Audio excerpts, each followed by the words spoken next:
That is music with a real mission, N.E.D, which is No Evidence of Disease, the musical group, the band. Hi, welcome to the Dawn Show. Dawn Stensland-Menti here, and we're talking about ovarian cancer today. Ovarian cancer is one of those below-the-belt cancers that often goes undetected until, unfortunately, it has spread within the pelvis and the abdomen. At this late stage, ovarian cancer is so difficult to treat and is often fatal, according to the Mayo Clinic. So we're trying to shed some light on this disease with Cohen, my friend, who's also the CEO of the Sandy Rollman Ovarian Cancer Foundation, and on the phone, obviously, Adriana Way, who's Sandy Rollman's sister and the co-founder.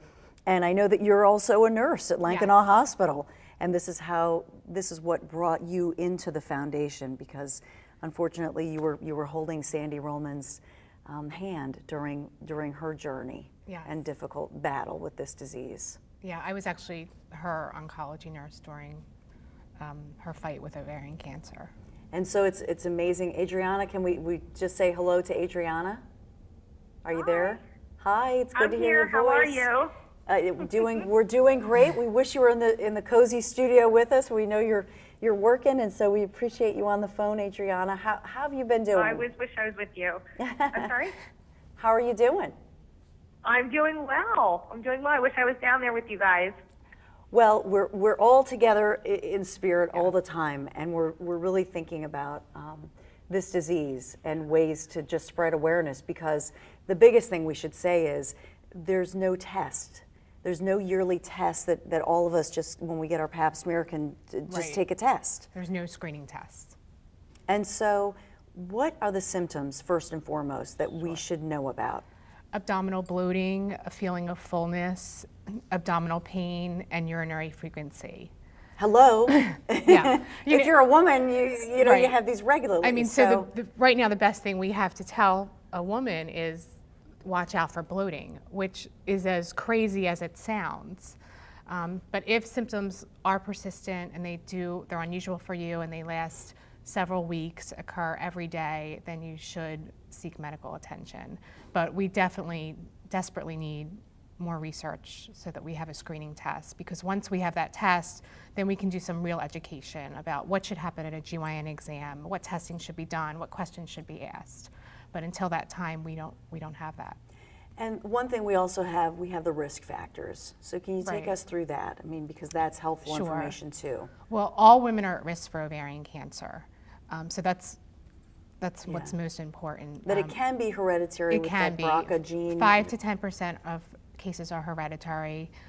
Never bearing a child increases your risk. The risk increases with age. But the message really is that all women are at risk. And there's actually no way to reduce risk with 100% certainty. Okay.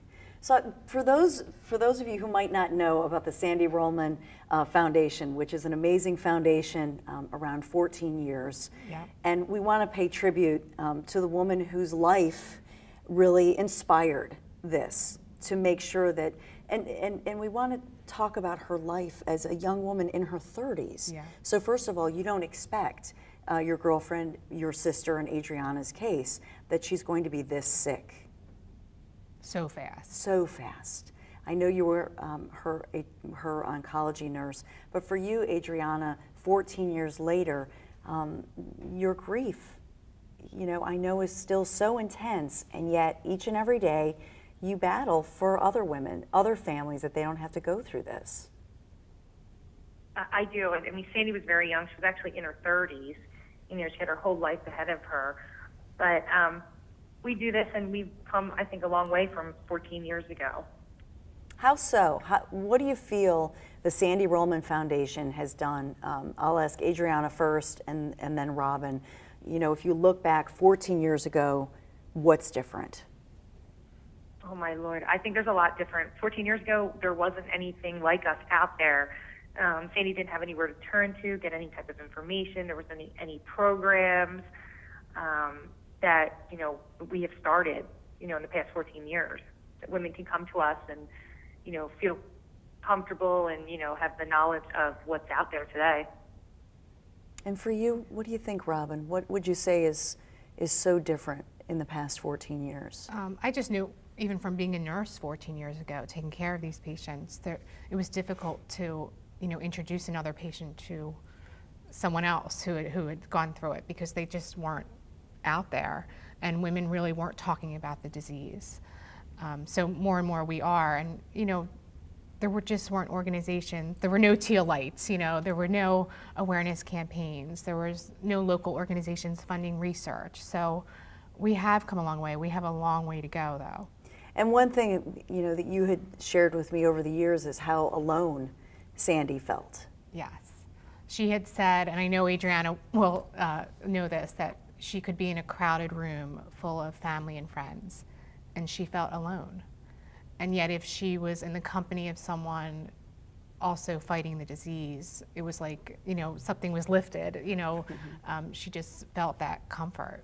Which is why, we're going to take a quick break, but which is why it's so great that you started with the Sandy Rollman Foundation, actually a support group network that's very special and unique to your group. So we're going to talk more about that when the Dawn Show continues.